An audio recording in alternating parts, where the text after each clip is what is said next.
बच्चों, हम क्लास 12 की गणित का अध्याय 9 अवकल समीकरण का अध्ययन कर रहे हैं। पिछले सेशन में हमने प्रश्नावली 9.5 के प्रश्नों को हल करना सीखा है। बच्चों, आज हम प्रश्नावली 9.6 के उदाहरणों को हल करना सीखते हैं, जिसके अंतर्गत हम उदाहरण संख्या 19 और 20 को हल करते हैं और इन उदाहरणों को हम रेखिक अवकल समीकरण के माध्यम से हल करते हैं। तो आइए देखते हैं कि रेखिक अवकल समीकरण क्या होता है और कैसे इनको हम सोल्व करते हैं, और समाकलन गुणक क्या होता है, इंटीग्रेटिंग फैक्टर क्या होता है, इन सब के बारे में हम अध्ययन करते हैं। तो आइए देखते हैं पहले रेखिक अवकल समीकरण क्या होता है। देखिए बच्चों, लीनियर डिफरेंशियल इक्वेशन होता है। तो सबसे पहले तो यहाँ पे आता है समीकरण, और समीकरण तो हम जानते हैं क्या होता है, जिसमें वेरिएबल हो और नॉन वेरिएबल हो, चर अचर हो और बराबर का चिन्ह हो, जैसे कि x+4, ये क्या हो गया, एक समीकरण हो गया। जैसे कि x+y+1 = 0, ये एक समीकरण हो गया।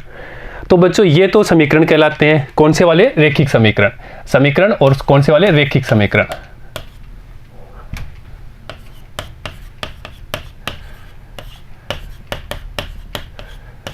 तो यहां पे तो चर कितने हैं? दो चर वाला ये रेखिक समीकरण है, दो चर वाला रेखिक समीकरण। और यहां पे है, ये है एक चर वाला रेखिक समीकरण। एक चर क्या है? x है, तो एक चर वाला। तो जिसकी घात 1 हो वो क्या कहलाएगा? रेखिक अवकल या रेखिक समीकरण कहलाएगा। और इसमें दो चर हो जाएंगे, वो दो चर वाला रेखिक समीकरण हो जाएगा, और एक चर होगा तो वो एक चर वाला रेखिक समीकरण कहलाएगा। अब बात करते हैं इस अवकल के, और अवकल के बारे में हम पढ़ चुके हैं कि जिसकी कोटि और जिसकी घात, अर्थात इस प्रकार का कोई समीकरण हो dy/dx प्लस py = q, इस प्रकार का कोई बराबर का चिन्ह भी हो, उसमें अवकल भी हो, dy/dx भी है, और उसमें इस प्रकार के हैं, तो उसको क्या बोलेंगे? हम अवकल समीकरण बोलेंगे। और अवकल समीकरण की जिसकी कोटि 1 हो और घात भी उसकी 1 हो, उसको हम क्या बोलेंगे? रेखिक अवकल समीकरण। रेखिक अवकल समीकरण। और कोटि और घात के बारे में हम पढ़ चुके हैं कि उच्चतम अवकलज कितने बार है? यहाँ पे एक बार है, उच्चतम अवकलज 1 है, इसलिए कोटि 1 हो गई। और उच्चतम अवकलज की उच्चतम घात, उच्चतम अवकलज क्या है? ये है, उसकी उच्चतम घात ये है, तो इसकी कोटि भी 1 है और घात भी 1 है। तो एक कोटि और एक घात वाले अवकल समीकरण को क्या कहते हैं? हम रेखिक अवकल समीकरण। अब बात करते हैं बच्चों कि इस रेखिक अवकल समीकरण का हल कैसे करते हैं, वो देखिए।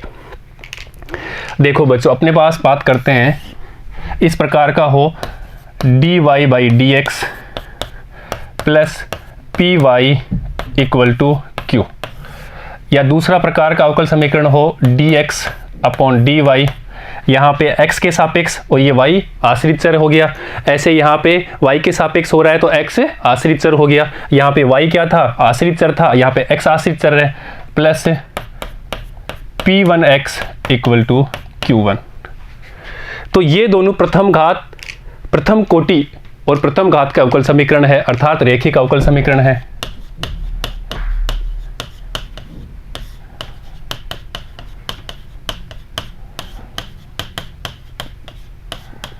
तो बच्चों, इस प्रकार के समीकरण हो, अवकल समीकरण, उनको हल कैसे करते हैं उसके बारे में आज अध्ययन कर रहे हैं। देखिएगा, अब यहां पे क्या है? p एंड q अचर है, और यहाँ पे भी p1 एंड q1 क्या है? कांस्टेंट है। और ये वाला जो फलन है, ये वाला फलन केवल x का फलन है,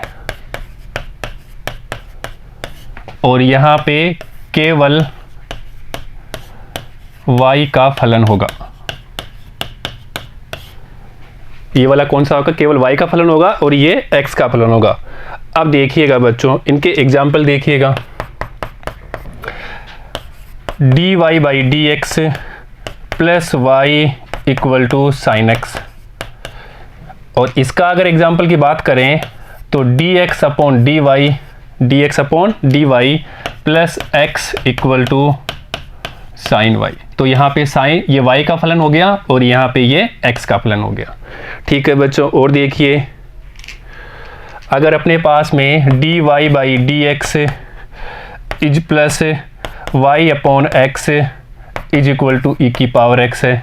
तो ये x का फलन केवल x का फलन है, ये क्या है y के हैं, ये x का फलन है केवल। ऐसे ही अगर यहाँ पे एग्जाम्पल की बात करेंगे तो dx अपॉन dy प्लस यहाँ पे x upon y equal to e की पावर y, ये इसके एग्जाम्पल हो गए। ये dy by d x plus y क्या होगा, साइन x है, dx upon dy plus x sine y। तो ये p एंड q तो क्या है, अचर है, कांस्टेंट है। ये केवल कौन से फलन होंगे, ये y का फलन होगा और इसमें केवल x का फलन होगा। अब बच्चों देखिएगा इनको सोल्व कैसे करते हैं वो देखिएगा, हल देखिएगा इनका। तो हम ये वाला फलन लेके चलता अवकल समीकरण लेते हैं, dy upon d x plus p y equal to q. ये एक अवकल समीकरण है प्रथम कोटि प्रथम घात का, इसको लेकर के हम सोल्व करते हैं। देखिएगा अब इस समीकरण एक में क्या है, p एंड q तो अचर हैं और y ये कौन सा फलन है, केवल x का फलन है। अब देखिए, अब हम इस समीकरण एक में दोनों पक्षों में x का फलन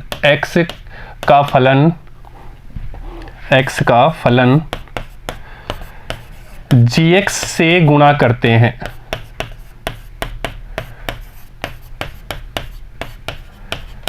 कौन सा फलन है, x का फलन है और gx का, इसके लेफ्ट साइड राइट साइड दोनों तरफ इसको gx से मल्टीप्लाई करते हैं। तो देखिएगा ये gx dy upon dx plus ये gx, या इसको लिख लेते हैं पहले py gx और यहाँ पे भी qx, सॉरी q gx, या हम इसको लिख सकते हैं अथवा gx dy upon dx plus py gx, और बच्चों इसको हम d upon dx y gx, इसका हम अवकलन करेंगे तो ये प्राप्त होगा। तो हम gx ऐसा फलन लेंगे जिसका अवकलज, इसका हम अवकलन करें उसका अवकलज ये प्राप्त होगा। तो हम इसको ये लिया है अभी देखिएगा, इसलिए gx dy अपॉन dx, इसका इस फलन का हम अवकलन करते हैं तो हमें q gx प्राप्त होता है, इसका डेरिवेटिव ये है। अब देखिए gx dy by dx plus py gx, यहाँ पे अवकलन करते हैं तो पहले हम gx को बाहर लेते हैं, y का किया तो dy अपॉन dx प्लस अब की बार हम क्या करेंगे, y को बाहर लेते हैं और gx का करेंगे तो gx का मान लो g डैश x प्राप्त हो गया।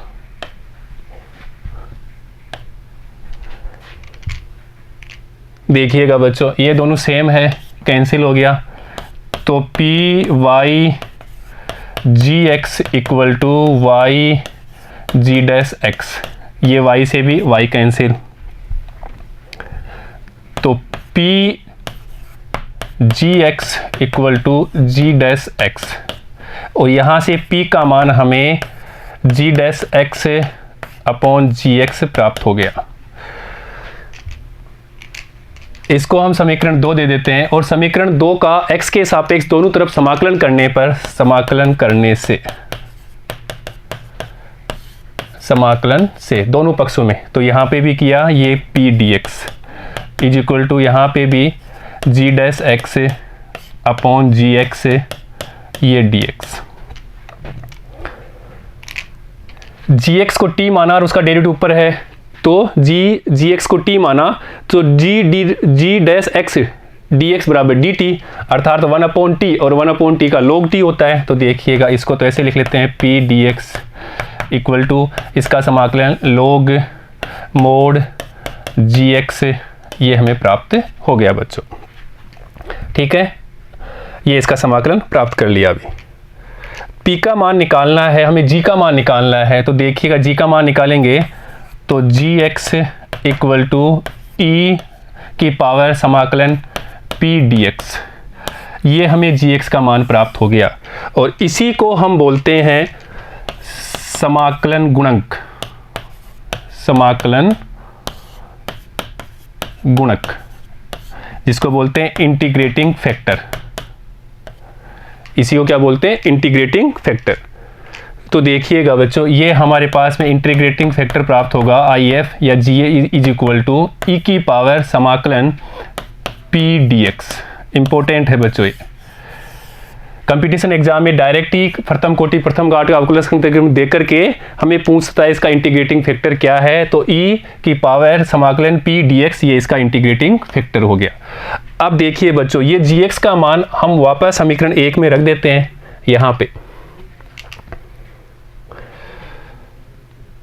यहाँ पे अपन इसका gx का मान इसमें रख देते हैं। देखिए बच्चों, इसको समीकरण 1 दे देते हैं। तो हम इसमें समीकरण 1 में इस gx का मान रख देते हैं। देखिएगा, तो समीकरण 1 है हमारे पास में gx dy by dx, gx dy by dx plus py gx is equal to qgx। ये है में gx is equal to e की पावर समाकलन P dx रखने पर ये हमने इंटीग्रेटिंग फैक्टर निकाल लिया। तो ये मान यहाँ रख देते हैं। तो देखिएगा, उससे हमें अवकल समीकरण, जो प्रथम कोटि प्रथम घाट का अवकल समीकरण, उसका हल मिल जाएगा। तो देखिएगा, ई की पावर P dx यहाँ पे रखा, ये dy by dx plus p, ये है p ऐसे कैसे, और ये y यहाँ पे रखा g की जगह e की power P dx is equal to ये q e की पावर P dx। देखिएगा, और बच्चों इसको अपन लिख सकते हैं d अपॉन dx e की पावर P dx y। इसको अपन प्रथम फलन सेकंड फलन से अवकलन करेंगे तो ये प्राप्त होगा। प्रथम फलन ये रखा, फिर इसका किया, फिर इसको इसका किया, ये ऐसे कैसे आ गया। देखिए इज इक्वल टू, यहाँ पे देखिए ऐसे कैसे रखेंगे, q समाकलन e की पावर P dx। अब इसको देते हैं समीकरण 3, और समीकरण 3 का दोनों पक्षों में समाकलन करने पर x के सापेक्ष, तो देखिएगा यहाँ तो समाकलन करेंगे तो ये अवकलन है, तो खत्म हो जाए, अवकलन समाकलन का व्युत्क्रम होता है। अर्थात समीकरण 3 का x के सापेक्ष समाकलन करने पर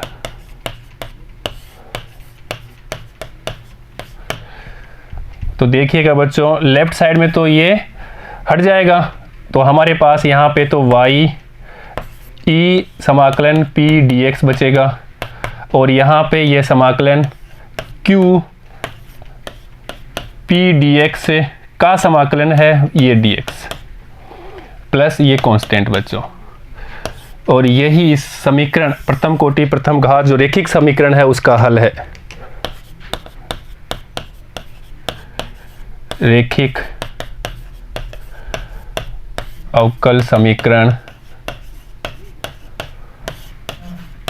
का हल है, लीनियर डिफरेंशियल इक्वेशन का सॉल्यूशन है बच्चों ये। y इसको बोलते हैं इंटीग्रेटिंग फैक्टर, तो हम इसको ऐसे भी याद कर सकते हैं सीधा ही, y integrating factor is equal to समाकलन q इंटीग्रेटिंग फैक्टर का समाकलन प्लस c। हम इसको ऐसे याद कर सकते हैं, वही है, इसी को हमने इंटीग्रेटिंग फैक्टर दिया था, समाकलन गुणक नाम दिया था। तो y integrating factor q integrating factor का समाकलन प्लस c। अगर बच्चों देखिएगा, अगर हमारे पास दूसरा रेखिक अवकल समीकरण होता जो कि dx upon dy plus P1x equal to Q1। अगर ये रेखिक समीकरण होता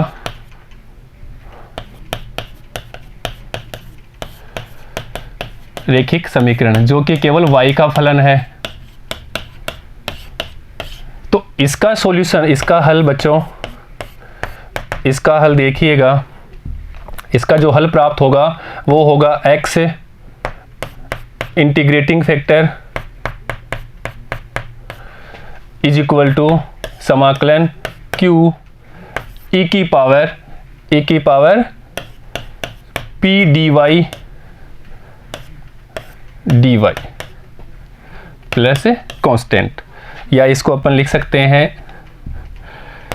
x, और यहाँ पे भी लिखोगे तो वही बात है, इंटीग्रेटिंग फैक्टर लिखो या e की power p dy is equal to q e की power p dy plus constant.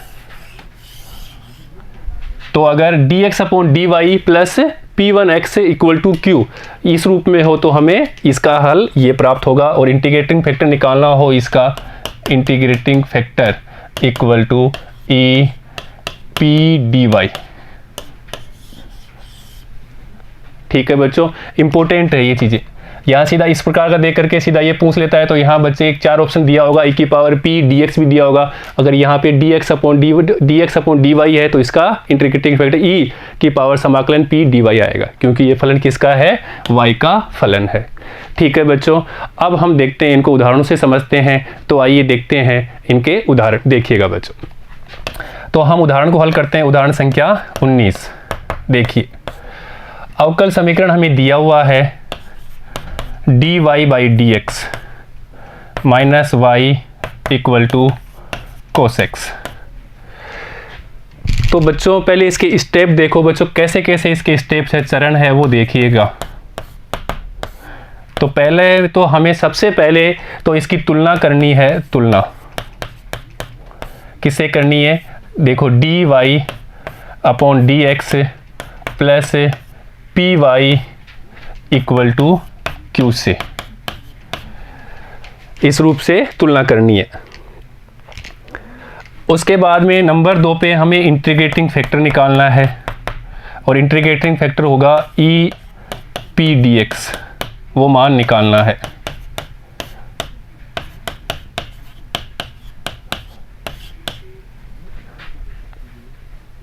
और नंबर 3 स्टेप में इंटीग्रेटिंग फैक्टर का मान y इंटीग्रेटिंग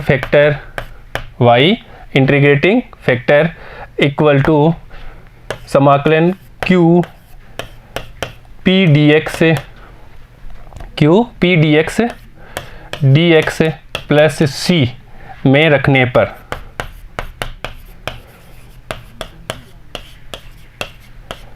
ये मान इसमें रख देंगे। तो यहाँ पे मान रखने पे हमें ये व्यापक हल प्राप्त हो जाएगा, व्यापक हल मिलेगा।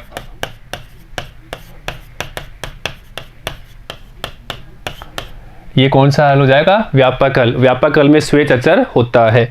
और प्रतिबंध हमें दिया होगा लास्ट में एक, अगर क्वेश्चन में विशिष्ट हल पूछेगा उसके बाद में विशिष्ट हल, विशिष्ट हल के लिए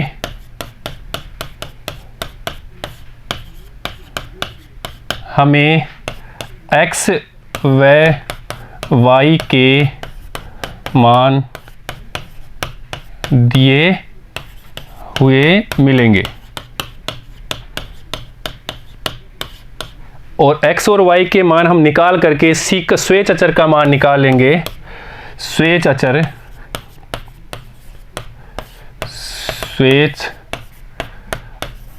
अचर का मान कैसे निकालेंगे, x और y के मान रखेंगे व्यापक हल में, तो हमें स्वेच्छ अचर का मान मिल जाएगा।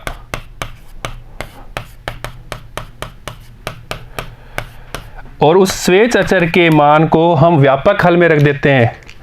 c आते हैं स्वेच्छ अचर के मान को व्यापक हल में रखने पर हमें विशिष्ट हल मिल जाता है, विशिष्ट हल प्राप्त हो जाता है। तो बच्चों इस प्रकार हमें ये चरण स्टेप अपनाने हैं और उसके बाद में वैसे प्रथम कोटि प्रथम घाट अर्थात रैखिक अवकल समीकरण को हम हल कर सकते हैं। तो ये है, सबसे पहले हमें ये देखना है कि dy बाई डी एक्स है या dx अपॉन dy है, x का फलन है या y का फलन है। अगर x का फलन होगा, अगर x का ये क्या है y का फलन है, तो हमें इंटीग्रेटिंग फैक्टर e की पावर p dx होगा। अगर ये dx upon dy plus px equal to q, तो ये किसका हो जाएगा, y का फलन होगा। और उसके लिए यहाँ पे अपन e की पावर समाकलन p dy होगा इंटीग्रेटिंग फैक्टर। ये ध्यान रखना बच्चों, ये इंपॉर्टेंट है तुलना करना। उसके बाद में इस इंटीग्रेटिंग फैक्टर का मान जो ये रख देंगे यहाँ पे, जो अभी हमने निकाल लिया कैसे आया था वो हमने प्रूफ भी कर लिया। उसके बाद में हम उसका व्यापक हल मिल जाएगा। व्यापक हल में अगर c का मान निकाल लेते हैं, कंडीशन दी होती है, तो हमें विशिष्ट हल मिल जाएगा। तो बच्चों अब इसको करते हैं हल, एग्जाम्पल 19 को देखिएगा। हमें दिया हुआ है dy upon d x minus y equal to cos x, समीकरण 1। और इसकी तुलना करते हैं अपन dy upon d x plus p y equal to q से, ये समीकरण 2। इससे तुलना करते हैं समीकरण 1 और 2 की तुलना करने पर 1 व 2 की तुलना से। इस रूप में dy है तो यहाँ पे dy लिखा है, इस रूप में लिख लिया हमने। तो देखिएगा p इक्वल टू -1 व q equal to cos x मिल गया हमें। ठीक है बच्चों, अब देखिएगा, अब हम इसका निकालते हैं इंटीग्रेटिंग फैक्टर, समाकलन गुणांक, समाकलन गुणक, इंटीग्रेटिंग फैक्टर। और उसके लिए IF इज इक्वल टू ई समाकलन P dx। देखिएगा, इसलिए ई P का मान यहाँ से है -1, तो ये -1 dx। और इसका हम समाकलन करेंगे तो बच्चों ये होगा हमें e की पावर -x। ये हमें समाकलन मिल गया, इंटीग्रेटिंग फैक्टर आ गया। और अब इसका हल करते हैं, इसका व्यापक हल, व्यापक हल। और व्यापक हल के लिए हम जानते हैं y integrating factor is equal to समाकलन q integrating factor dx plus c। और इंटीग्रेटिंग फैक्टर का मान हम लिख चुके हैं, यहाँ लिख देंगे अपन। इसको अपन दे देते हैं समीकरण, तो ये 3 दे देते हैं यहाँ पे, ये समीकरण 3 और इसको 4। तो समीकरण 3 व 4 से, समीकरण 3 व 4 से, समीकरण 3 से इंटीग्रेटिंग फैक्टर IF का मान समीकरण 4 में रखने पर, तो रख देते हैं अपन यहाँ पे मान।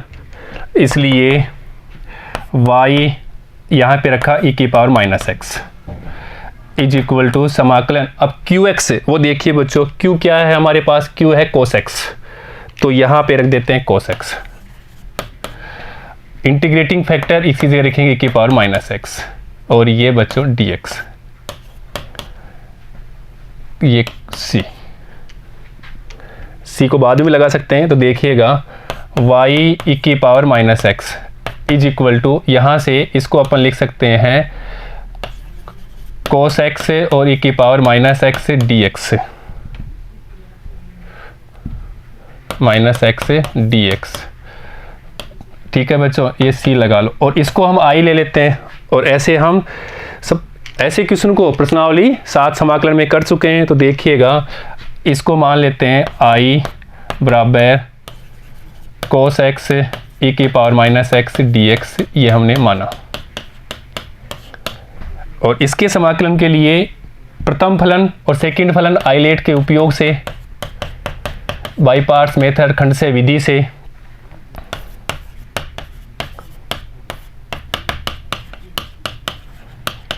तो ये तो इसका फर्स्ट फलन हो गया और ये सेकंड फलन हो गया। तो देखिएगा is equal to I equal to first फलन ऐसे के ऐसे कोस एक्स, सेकंड फलन का समाकलन और सेकंड फलन का समाकलन करते हैं e की power minus x d x minus क्या है फर्स्ट फलन का अवकलन d upon d x cos x, second फलन का समाकलन e की पावर माइनस एक्स, सेकंड फलन का समाकलन e की power minus x d x का समाकलन, ये पूरे का समाकलन, ये हम बाई पार्ट्स मेथड से समाकलन कर रहे हैं अभी। देखिएगा अभी इज इक्वल टू, तो यहाँ अपन लिखेंगे इसका समाकलन करेंगे e की पावर माइनस एक्स का, तो क्या होगा e की पावर माइनस एक्स और माइनस एक्स का करेंगे तो माइनस 1 हो जाएगा, तो यहाँ लिख देंगे माइनस कोस एक्स और e की पावर माइनस एक्स, क्योंकि e की पावर माइनस एक्स का किया तो e की पावर माइनस, और इस माइनस एक्स का भी करेंगे तो ये -1 होगा, इसलिए हमने यहाँ पे ये माइनस लगाया। अब यहाँ पे देखिए minus d upon d x, cos x का हमें क्या करना है अवकलन करना है, वो होता है माइनस साइन एक्स से, ऐसे इसका भी यहाँ पे करेंगे तो ये हो जाएगा माइनस e की पावर माइनस एक्स और ये dx, ये बाहर वाला dx है, तो बच्चों माइनस कोस एक्स e की पावर माइनस एक्स, यहाँ देखिए माइनस माइनस तो ये प्लस हो जाएगा, ये माइनस बाहर है ही, तो ये हो जाएगा साइन एक्स और e की power minus x d x. Again इसको फर्स्ट फलन इसको सेकंड फलन बाई पार्ट्स मेथड फिर लगा देते हैं, तो देखिएगा is equal to minus cos x e की पावर माइनस एक्स, फर्स्ट फलन ये माइनस, फर्स्ट फलन ये है अपने पास में साइन एक्स, ये फर्स्ट फलन साइन एक्स, तो फर्स्ट फलन ऐसे कि ऐसे ये साइन एक्स, सेकंड फलन का समाकलन, सेकंड फलन का समाकलन माइनस e की पावर माइनस एक्स, फिर माइनस समाकलन फर्स्ट फलन का अवकलन और साइन एक्स का अवकलन कोस एक्स, सेकंड फलन का समाकलन करना है तो ये माइनस e की पावर माइनस एक्स और ये dx dx। देखिएगा तो माइनस कोस एक्स e की पावर माइनस एक्स, यहाँ माइनस से मल्टीप्लाई कर देते हैं, ये माइनस आएगा तो ये प्लस हो जाएगा, प्लस साइन एक्स e की पावर माइनस एक्स, ये माइनस माइनस तो प्लस कर दिया। अब देखिए ये माइनस, यहाँ पे देखो पहले ये माइनस और माइनस दोनों प्लस हो जाएगा, इसे करेगा तो माइनस रहेगा, तो मैं यहाँ लिख देता हूँ माइनस, इसको लिखा समाकलन कोस एक्स e की power minus x d x. और देखो बच्चों शुरू में इसी को तो हमने आई माना था, आगे यहाँ पे फिर अपन आई रख देते हैं, और ये किसके बराबर चल रहा था आई के बराबर, तो उसकी जगह भी आई रखेंगे, इसकी जगह अपन आई रखेंगे, ठीक है। तो देखिएगा I equal to minus cos x e की power minus x plus sine x e की पावर माइनस एक्स और ये माइनस आई, इस आई को इधर लाएंगे तो ये 2i, लेफ्ट साइड में लाया तो 2i, माइनस का था प्लस का 2i इक्वल टू माइनस, या इसको पहले ये लिख लेते हैं साइन एक्स e की power minus x minus cos x e की पावर माइनस एक्स। हमें तो i निकालना है तो 2 इसके बटा में चला जाएगा, देखिएगा साइन, और हम e की पावर x माइनस को भी कॉमन ले लेते हैं, यहाँ से दोनों से कॉमन आ रहा है तो ये e की पावर माइनस एक्स कॉमन ले लिया, तो यहाँ तो साइन एक्स, यहाँ माइनस कोस एक्स, ये अपॉन में 2। अब ये आई का मान यहाँ पे जो शुरू में हमने रखा था ये हमने माना था, यहाँ पे यहाँ पे रख देते हैं, इसको समीकरण 5 दे देते हैं, समीकरण 5। देखिएगा तो आई का मान समीकरण 5 में रखने पर रख देते हैं बच्चों। देखिएगा ये आई का मान हम समीकरण 5 में, और समीकरण 5 क्या है पहले वो रख देते हैं यहाँ पे, ये सॉरी बच्चों समीकरण इसको देंगे 5,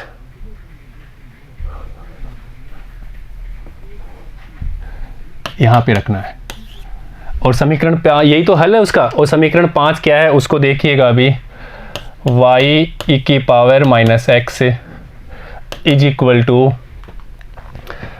कोस, और इसी को तो हमने आई माना था, आई बराबर, तो देखिएगा कोस एक्स ई की power minus x d x plus c, cos x e की power minus d x plus c, और इसको आई माना था। ये आई का मान यहाँ से रख देते हैं, यहाँ से ये आई का मान समीकरण 6 से इसको रख देते हैं, आई बराबर यहाँ से रख देते हैं। तो देखिएगा, तो आई का मान ये हमने माना था, आई यहाँ रख देते हैं, तो वाई ई की power minus x equal to, यहाँ पे देखिए बच्चों इसका मान रखेंगे आई पूरे का, तो ये है ई की power minus x sine x, e की power minus sine x minus cos x, sine x minus cos x upon में 2 प्लस सी। इसकी जगह ये आई माना था, इसकी जगह ये मान रख दिया था, वो हमने निकाल लिया, इसका मान हमने निकाल लिया यहाँ से बच्चों, ये निकाल लिया और ये मान यहाँ पे रख दिया। अभी देखिएगा, तो y इक्वल टू ई की पावर माइनस एक्स का भाग देंगे, तो यहाँ पे तो sign x minus cos x upon 2 plus यहाँ पे c माइनस एक्स आ जाएगा, तो ये हो जाएगा ई की पावर x, और यही इसका आंसर है बच्चों। देखिएगा अभी, ये इसका व्यापक हल ही पूछा है। विशिष्ट हल पूछता तो हमें कंडीशन दी होती, और कंडीशन दिया नहीं है, हमें व्यापक हल ही था, और व्यापक हल इसका हमने, ये इसका व्यापक हल।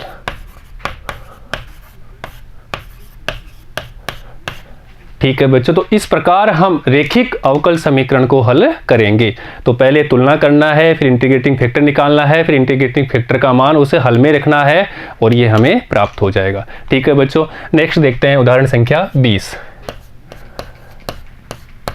देखिए बच्चों अच्छे से समझिएगा, x dy by d x plus 2y equal to x square, x बराबर नॉट इक्वल टू 0, ये हमें एक अवकल समीकरण दिया हुआ है बच्चों। इसको अपन लिख सकते हैं dy by d x is equal to 2y upon x equal to x, समीकरण 1। ये प्लस है बच्चों, प्लस ये प्लस x का हम भाग दे दिए, तो यहाँ पे इसके बाद, और ये x का दिया तो यहाँ पे x बच जाएगा। और इसकी तुलना करते हैं, अपन तुलना करते हैं dy by d x plus p y equal to q से। तो देखिएगा, इसलिए p इक्वल टू, p का मान क्या हो जाएगा अपने पास में, ये हो जाएगा p, तो यहाँ p लिखेंगे 2 अपॉन एक्स, और q का मान हमारे पास में x है। p का मान क्या हो गया, यहाँ पे y तो था ही ये y, तो p का मान ये हो गया 2 अपॉन एक्स है, 2 अपॉन एक्स। ऐसे ही q का मान क्या है, ये q है तो x हो गया। अब हम निकालते हैं इंटीग्रेटिंग फैक्टर। तो देखिए, समाकलन गुणक, इंटीग्रेटिंग फैक्टर, और वो होता है I F is equal to e की पावर समाकलन पी डी एक्स। किस रूप में है, d y by d x है, तो ये कौन सा फलन है, एक्स का फलन है। किस रूप में, एक्स का फलन है, एक्स का फलन। तो बच्चों ये भी हमारे पास किसका है, एक्स का ही फलन है। यहाँ पे किस रूप किसका होना चाहिए, एक्स के ही पद होने चाहिए। देखिएगा, तो यहाँ पे रख देते हैं इंटीग्रेटिंग फैक्टर इक्वल टू ई, समाकलन p की जगह रखेंगे अपन 2 अपॉन एक्स डी एक्स, और इसका समाकलन हमें आता है e की पावर 1 अपॉन एक्स का क्या होता है, log x होता है, तो ये 2 log x। और बच्चों इसको हम लिखेंगे e की पावर log x स्क्वायर, और ये कैंसिल हो गया, तो हमें फाइनल प्राप्त होगा एक्स स्क्वायर। तो हमारे पास में इंटीग्रेटिंग फैक्टर क्या हो गया, एक्स स्क्वायर प्राप्त हो गया। इसको दे देते हैं समीकरण 2। अब देखिएगा बच्चों, इस रेखिक अवकल समीकरण का हल, रेखिक अवकल समीकरण का व्यापक हल, और वो हम जानते हैं अभी, तो वो होता है y integrating factor equal to समाकलन q integrating factor dx plus c। इसको देते हैं समीकरण 3। तो समीकरण 2 से IF का मान समीकरण 3 में रखने पर, इसलिए समीकरण 2 व 3 से ये मान यहाँ पे रख देते हैं, इसलिए ये y ऐसे कैसे यहाँ रखा हमने x² इज इक्वल टू, अब देखिए बच्चों q का मान क्या है वो देखना पड़ेगा हमें। q बराबर x है, तो यहाँ रखना पड़ेगा q की जगह x, ये रखा x, और इंटीग्रेटिंग फैक्टर है x², और ये बच्चों dx प्लस c। तो इसको लिख सकते हैं अपन y, या इसको लिखेंगे y x² is equal to x की पावर 3 dx प्लस c। देखिएगा y ये y है बच्चों, y x² is equal to x की पावर 4/4 प्लस c। ये हमने इसका समाकलन कर दिया x की पावर 3 का।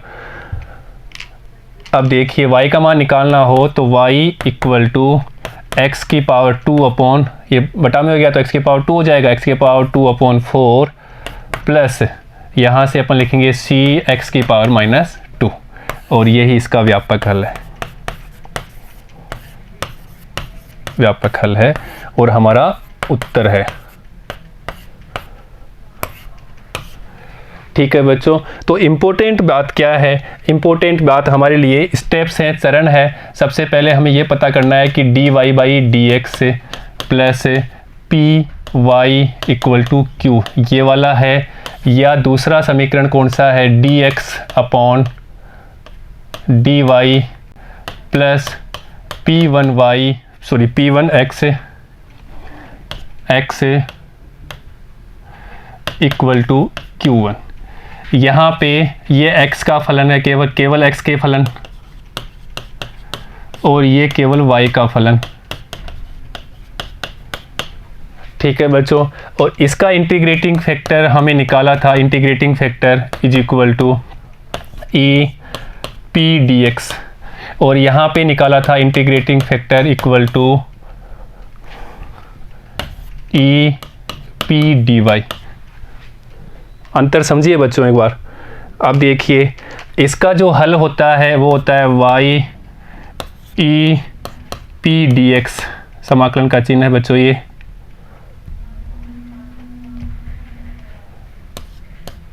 p dx equal to q e p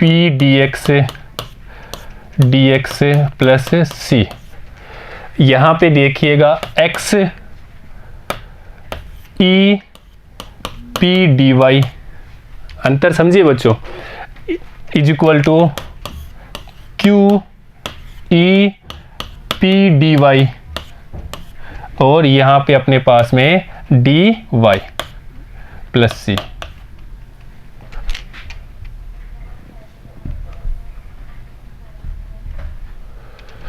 देखिएगा बच्चों ये प्लस c, तो ये दोनों का अंतर है।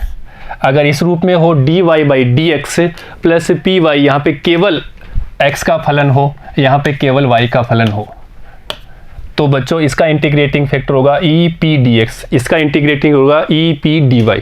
समझ लीजिएगा, यहाँ पे इसका जो व्यापक हल होगा y integrating factor q integrating factor dx, यहाँ पे होगा x इंटीग्रेटिंग फैक्टर, और इसका मान ये है q इंटीग्रेटिंग फैक्टर dy। यहाँ पे y के सापेक्ष समाकलन होगा, यहाँ पे x के सापेक्ष समाकलन होगा। ये अंतर देखिएगा, और इसके लिए हमें सबसे पहले ये देखना है कि जो अवकल समीकरण दिया होगा हमारे पास में, जो रेखिक अवकल समीकरण होगा वो किस रूप में होगा, इस रूप में होगा या इस रूप में होगा। तो ये सबसे पहले देखना है, तब ये प्रोसेस आगे करनी है। ठीक है बच्चों, तो बच्चों आज हमने इस सेशन में प्रश्नावली 9.6 के उदाहरण संख्या 19 और 20 को हल करना सीखा है। बच्चों नेक्स्ट सेशन में हम इसके नेक्स्ट उदाहरणों के बारे में हल करेंगे। ठीक है बच्चों, धन्यवाद।